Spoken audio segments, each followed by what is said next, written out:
Bonjour. On arrive à l'heure des choix.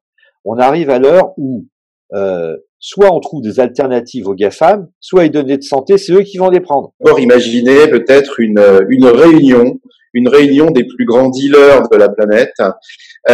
Ils ont fait fortune. Ils sont aujourd'hui de véritables barons de la drogue. Ils voient le résultat de leur action sur le monde qui les entoure, sur la société, sur leur communauté, sur leurs enfants. Ils sont arrivés à l'âge mûr, ils se retournent sur leur parcours et là, tout d'un coup, ils se disent « Est-ce que c'est bien ce que j'ai fait? Est-ce que c'est pas mal ?» Il y a un seigneur, c'est YouTube, par exemple, mais ça pourrait être vrai pour Facebook, qui va offrir une terre, les médias sociaux. Les paysans, c'est nous. On va pouvoir produire du contenu dessus, donner nos données, mais justement, on les donne, on ne les vend pas ou on ne peut pas les revendiquer. Elles appartiennent aux seigneurs. C'est dans les conditions générales d'utilisation. Et donc, ils se les approprient. Je ne souhaite pas, à la différence de certaines personnes, que les GAFAM nous proposent, dans un avenir plus ou moins proche, un revenu en échange de notre data. Si demain ils nous payent pour notre data, c'est foutu. C'est terminé, on est dépendant, ça devient une espèce de revenu universel, on est encore plus dépendant d'eux, on ne mord pas la main de celui qui vous nourrit, et donc on aura mis la main dans la gueule du loup, ce sera terminé.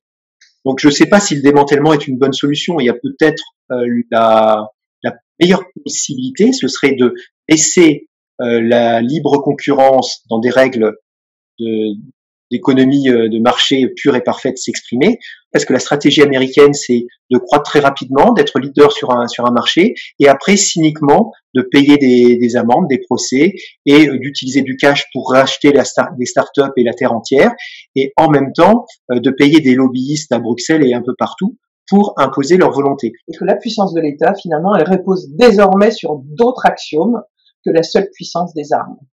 Alors, il y a les facteurs invisibles, comme le dit Joseph Nye, les normes, les valeurs, l'identité, et d'autres ressorts. Eh bien oui, l'État, c'est plus simplement le seul acteur. Il y a aussi les entreprises, les organisations, les leaders d'opinion. Il y a une vraie utilité de base à ces outils-là. Ce qui est mis en avant et qui aujourd'hui effectivement pose problème, c'est toutes les mécaniques qui ont été implicitement et de manière volontaire mises en place par ces outils-là pour nous verrouiller.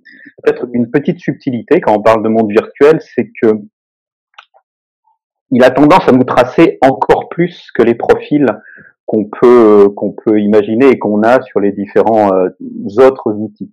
Tout simplement parce que pour aller dans un univers virtuel, la réalité augmentée, ça fonctionne aussi. Vous allez mettre un casque, vous allez mettre quelque chose qui va capter vos mouvements et donc vous allez utiliser ces nouveaux capteurs pour encore plus vous personnaliser.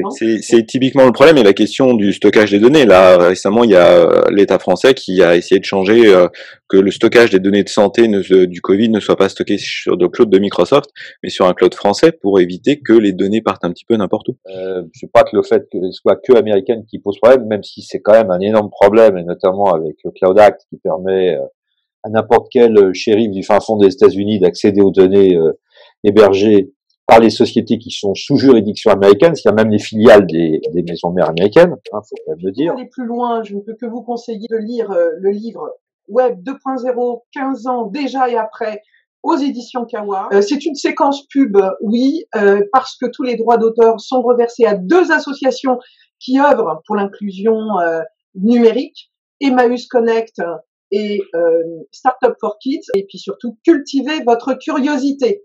Et merci pour votre participation.